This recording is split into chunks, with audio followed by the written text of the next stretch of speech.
Sa panahon ngayon, marami ang nakakapansin ng kabulukan sa sistema ng politika. Puno ng kasinungalingan, korupsyon at pansariling interes. Ngunit hindi ito dahilan para mawalan ng pag-asa.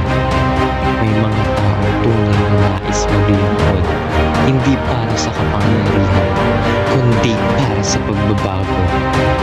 Sa isang mundo kung saan ang tama ay natatabunan ng mali, isang hakbang ng katapatan at malasakit ang maaaring maging simula ng mas magandang kinabukasan.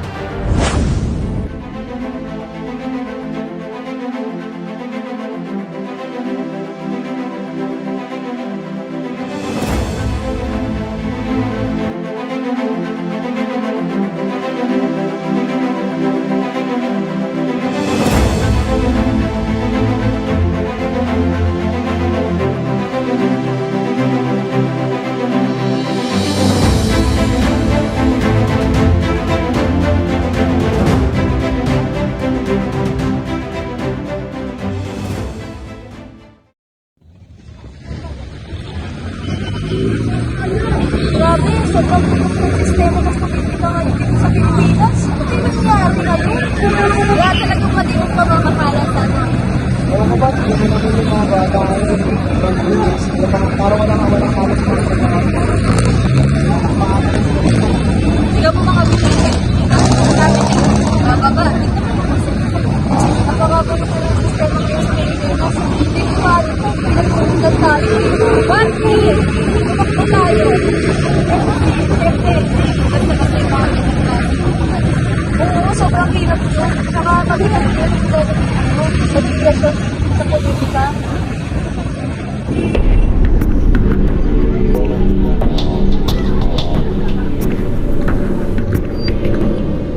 Ganda dito sa Manila, no?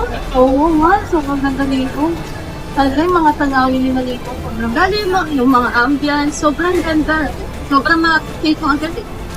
Kaso, magsaka natin ng about sa maganda. Maganda rin ba? Doon na mag-usahan. Maganda rin ba ang pamamahala sa Maynila? Kaya, pumili na lang. Oo, meron mga nalalapit kayo. Ano naiisip natin kanina? Bakit? Ako ba? Kasi sobrang hirap kasi noon. Alam niyo naman guys, walang magandang pamamahala dito sa barangay natin. Tutulungan niyo ba ako? Oo naman. Ganda-ganda ng plataforma mo, handa ka magpaaral ng mga bata, handa ka tumulong sa mga mahihirap. Yun naman talaga ang gusto ko, alam niyo yan guys, na makatulong tayo sa mga mahihirap. Lalo sa Wala mga kasi. bata. Yung pamamahala sa atin na yun, pausbong, hindi pa ano. Hindi pa palubog lahat eh, hindi pa angat. Kaya nga eh.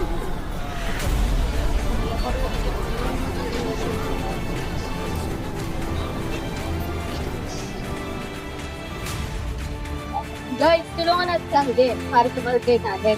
Di ba, pumayag naman nun ka, natatakbo ka bilang chairman. Bakit hindi natin tulungan siya? Di ba? Ayun na yung paraan para magtulong-tulong tayo. Since gusto natin mabago yung pamamahala dito sa atin, o di tulungan natin siya, magtulong-tulong tayo. Wala tayo Oo. ng pagbabago. At anong paraan natin matutulungan siya? Gagawa tayo ng mga banners. Yung banners na yun, doon natin may papakita kung ano yung mga gusto niyang gawin para sa barangay natin. Kagaya ng mga anti-corruption, diba? Doon natin may papakita sa tao kung ano yung gusto niyang mangyari sa barangay natin. Ito po, Angelica Pinsuales po. SK Chairman po. Para sa pagbabago! Go po. Simula ng pagbabago. Simulan natin lahat sa maikling pamamaraan. Kagaya din. SK Chairman po, Angelica Gonzalez. Wag po natin sa para sa mga.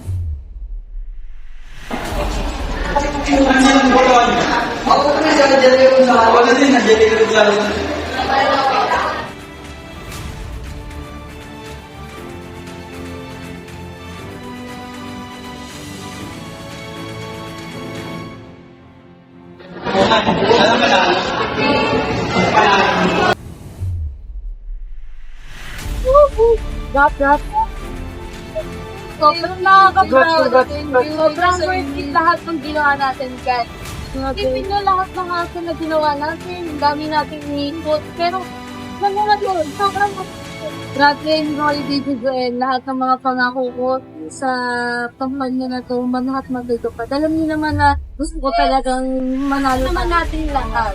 At para din ito sa barangay natin, di ba? Namubuti natin ang pagbabago. Tama. Natin lahat. And that's it. Woo! Ang tunay na pagbabago ay nagsisimula sa katapatan, hindi lang ng mga pinuno, kundi ng bawat isa sa atin.